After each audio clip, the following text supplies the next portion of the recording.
En sisters, jong mense, kinders. In ons geleesde teksgedeelte vind ons die roeping van Matteus, wie bekend was as 'n belastinggaarder, 'n tollenaar, of soos baie al verwys het as 'n tollenaar, soos Jesus ook dan nou in die tolhuis inkom. Matteus, tollenaars, belastinggaarders, was onder meer beskou as mense wie hand op die blaas was met die onregverdige Romeinse ryk en die keiser van die tyd. Vanweë die feit dat hulle mense uitgebuit het, vanweë die feit dat hulle hoë tariewe geplaas het op mense se inkomste en wat mense verdien het, vanweë die feit dat hulle voordeel wil trek uit wat mense verdien het en vir hul eie gewin hoë tariewe geplaas het op mense se lewens. In ons vandag se tyd sien ons hoe moneylendes mense gevange hou, hoe mense met die SASSA-kaartjies, voordat jy nog kan kom by die lyn, word jou SASSA-kaartjie al klaargevat en iemand anders loop want hy sit met skuld, of daar word 100% rente gehef op jou skuld wat jy aangegaan het, maar is ook moeilik om uit die skuld te kom, want jy het sekere dingetjies wat gekoop moet word, wat betaal moet word, in sekere wyse word ons mense uitgebuit.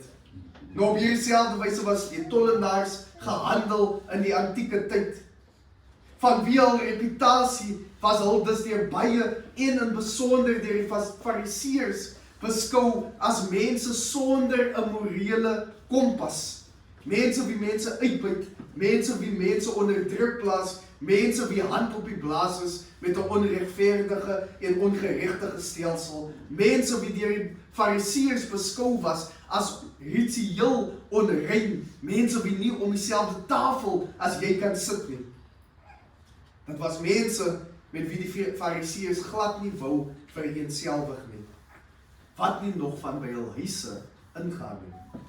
Vanweë hierdie realiteit vra hul dus die vraag aan die disippels: waarom eet julle meester saam met tollenaars en sondaars?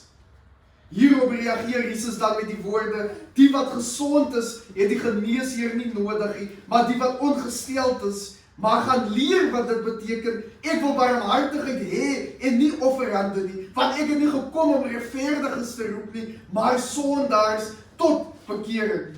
Met hierdie woorde verwys Jesus onder meer na Hosea 6:6, wat verklaar: want ek het 'n behaag in liefde en nie in offerande nie, en in kennis van God meer as in brandoffers. In hierdie wyse, broers en susters, plaas Jesus eintlik die spieelbeeld aan hierdie fariseërs, dat hulle is geroep as verteenwoordigers van God op aarde, dat die fariseërs as te ware in die tempel die Here dien. Die fariseërs is die teenwoordigers van God op aarde. Hulle sit met 'n verantwoordelikheid op hulself om die woord van God te verkondig, die woord van God te beliggaam. Hulle kan daarom nie, hulle kan uitroep die ongeregtigheid van tollenaars, maar hulle kan hulle nie net een kant skei nie. Hulle self het verantwoordelikheid om hierdie mense tot bekering te roep en te sê wat julle doen is nie regverdig nie. Broers en susters, hoe gaan ons 'n verandering teweegbring as ons die mense wie ongeregtig lewe, die mense wie nie 'n morele kompas het nie, as hulle ons net vir hulle sê, die deure van die Here is nie oop vir julle nie, julle moet eerder buite bly, word ons dan nie geroep om die deure van die Here juist oop te maak en te sê, as jy hier kom sit, as jy hier kom staan, dan moet jy jou indruk tot wat die wil van God is. Dan word jy geroep om jou lewe te transformeer tot wat die wil van God is. Dan word jy geroep om jou lewe so te verander dat God se lig daardeur kan skyn. Op so 'n wyse kan selfs 'n tollenaar geroep word tot God se diens.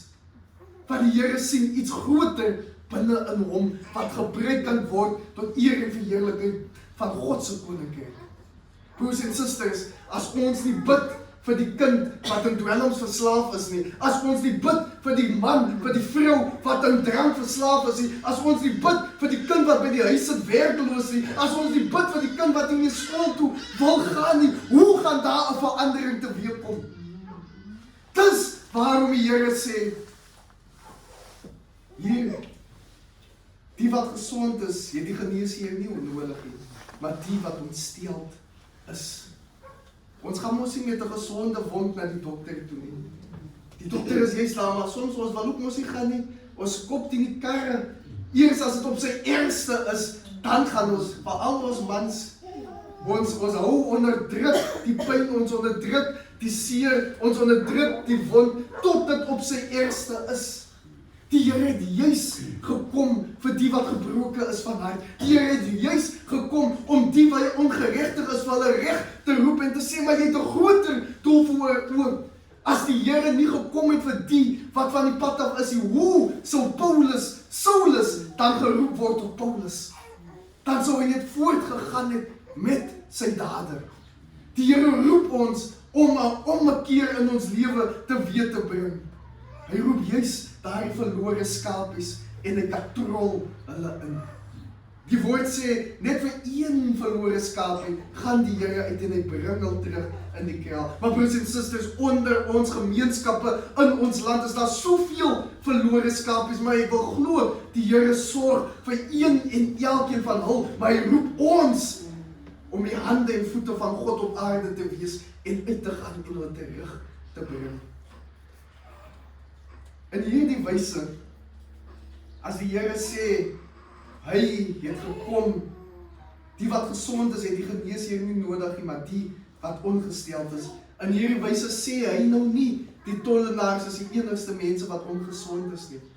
Hy sê ook nie, die fariseërs is so heilig en so volmaak, dat hulle nie die Here nodig het nie. Hy roep juist vir hulle ook om tot inkeer te kom van die feit, as hulle die kerk gebruik as 'n skeidingsmuur tussen die wat mag en die wat nie mag inkom nie, tussen die wat inkomers is en die wat van buite staan, tussen die wie plaaslik is en die wie buite is, die wie plaaslik is en buite wyke is, dan is daar iets fout met hulle perspektief, ook dan word hulle ook geroep om tot inkeer te kom, want die Here roep ons almal byeen as kinders van God. Dan roep die Here ook hierdie fariseërs om hulle ingesteldheid te verander en te sien, there is something in even tax collectors that the Lord can use. Daar's iets in hierdie Matteus wat die Here roep. Hy tref nie onderskeid tussen fariseërs en tollenaars nie. Hy tref nie onderskeid tussen die wie gebore is in 'n plek en die wie inkomers is nie. Hy tref nie onderskeid tussen die wie van die dorp is en die wie van die plase is nie. Hy tref nie onderskeid, hy sê, julle almal is kinders van God. Daar is plek vir een en elk van julle in die huis van die Here. En dit is so mooi, broers en susters. Die Here gaan nie uit en sê, kom na die huis van die Here nie. Die Here gaan in die tollenaar se huis. Hy gaan kry jou, maak 'n ontmoeting met Matteus in die tolhuis waar niemand wou gaan nie. Hy bly nie in die veilige ruimte van die sinagoge met die hoë hekke en die hoë pilare nie. Nee, hy gaan uit tot waar hulle is en hy ontmoet hulle daar. Ons kan nie net bly in ons veilige ruimtes nie, want ons moet uitgaan en mekaar ontmoet daar waar ons is. Dis wat die Here aan ons die voorbeeld stel. Want, broers en susters, as ons sien, as ons lees onder meer, as die Here praat van 'n geneesheer, in Matteus 7 is dit die bergpredikasie wat die Here preek, sy eerste preek, en onder meer sê in die bergpredikasie, salig, geseënd is die vredemakers, want hulle sal genoem word kinders van die Here. Hulle beërwe die koninkryk. Hulle bring teweeg vrede op aarde. Vanuit hierdie preek wat die Here preek, vind die genesing van 'n malaatse plaas. Vind die roeping van 'n hoofman van Kapernaum plaas. Vind die genesing van soveel van 'n besetene van Gadara plaas. Maak Jesus die storm stil. Vind die genesing van 'n verlamde man in Kapernaum plaas. Wat die Here spreek, wat hy is 'n geneesheer, is dit ook wat die bediening is waarin hy staan. Hy spreek dit nie, hy preek dit net nie. Hy lewe dit by woord en by daad. Hy ag hom. Hy omring hom en hy omsingel hom met die geringstes in die gemeenskap. Die besetene die verlamde, die blinde, die sieke, en hy verkondig aan hulle die goeie evangelie, dat daar 'n plek vir hulle is. Hulle wie totaal en al uit die gemeenskap uitgedryf was, aan hul sê hy, daar's 'n plek vir julle in die koninkryk van God. Julle is kinders van God. En as hy Matteus roep, en hierso die vraag word gestel, die vraag word nie gestel deur die fariseërs aan Jesus nie.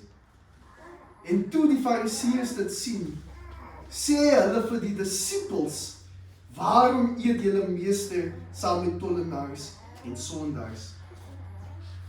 Hulle teiken nie die meester nie. Hulle probeer sy gevolg teiken. Hulle probeer sien, hoe sterk staan hierdie disippels in die geloof. Hoe ver is hierdie disippels bereid om hierdie leier te volg? Hulle sien, hulle probeer inbraak kry in Jesus se bediening deur sy volgelinge. As hulle vra, as te ware, waarom eet julle meester saam met tollenaars en sondaars? Dan kyk hulle hoe ver hou die disippels uit. Hoe ver is hulle bereid om hierdie meester te volg? Glo hulle wat die disippels is, glo hulle in die bediening en prediking wat hierdie meester bedien en preek? Of gaan hulle gou vinnig sê, nee, as mos hy is die oosie. Of gaan hulle sê, nee, kruisig my eerder vir hom en nie vir ons nie. Of nee, ek is nie so ver om te gaan soos wat hierdie meester gaan nie. Hulle toets en beproef die disippels gebaseer op wat hulle meester doen. Maar broers en susters, as Matteus as 'n tollenaar hier geroep word deur die Here, dan sal dieselfde disippels onthou dat hulle was geroep as vissermanne. Langs die weg het die Here op hulle weg gekom en hulle geroep om vissers van mense te word. Dat die Here ook in hulle iets gesien het wat tot die Here se beskikking kan wees. Hulle kan dan nie van Matteus veroordeel nie, want die Here het dieselfde genade aan hulle geskenk as wat Matteus ontvang. Ons susters, as ons hier vandag sit, van ons verskillende agtergronde, ons verskillende plase, ons verskillende professies, watter werke ons ook al in staan, of ons ook nog soek om in werke in te staan, dan roep die Here God ons self, volg my. Soos hy die vissermanne geroep het om vissers van mense te word, soos hy vir Matteus geroep het, om nou homself tot God toe te wy, en wat hy gedoen het te laat vaar, maar nou sy kennis, sy vaardighede tot God se beskikking te gebruik.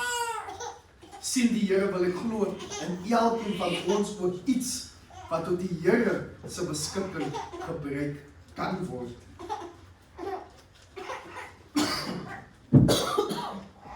So, broers en susters, as mense omkom by ons, en mense vra vir ons, waarom eet julle meester saam met tollenaars en sondaars? Wat sal ons antwoord wees? Gaan ons veilig sit in ons huise? Gaan ons veilig net sit in die kerk?